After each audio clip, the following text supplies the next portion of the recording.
การที่เราเลือกที่จะย่างออกจากชีวิตไผคนหนึ่งมันบ่แม่นเรื่องง่ายเลยเนาะกว่าเราจะมารู้จักกันและผ่านเรื่องราวหลายอย่างจนผูกพันกันจนปานนี้แล้วจะให้เราออกจากชีวิตเขาง่ายๆมันคงเป็นไปบ่ได้แต่ถ้าการอยู่ต่อแล้วเราบ่มีความหมาย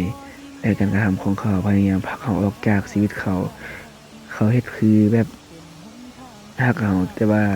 เขาบ่ได้ต้องการเราเลยเขาก็แค่เฮ็ดเพียงแต่ตามมารยาทไปซื่อๆแล้ว การที่ว่าเราพยายามตีตัวออกห่างเขาบ่แม่นว่าเราบ่รักเราแค่รู้สึกว่าเราบ่มีค่าแล้วก็บ่รู้ว่าเราจะต้องทุกข์กับเรื่องแบบนี้ไปอีกโดนส่ำใดแต่เราเพียงแต่เราอีกตนตัวเองแล้วก็มันก็บ่แม่นเรื่องผิดที่เราจะกลับมารักตัวเองแล้วก็อยากบอกทุกคนว่า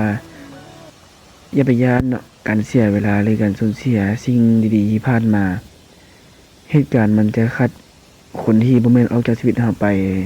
ระยะเรื่อยๆคนที่ว่างสำหรับคนใหม่ๆและคนที่เข้ามาเราจึงบ่ได้สูญเสียและคนที่แม่นแต่คนที่คิดว่าเขาเดินออกจากชีวิตเราก็เพียงคิดว่าเขาก็แค่ห่างผ่านหรือ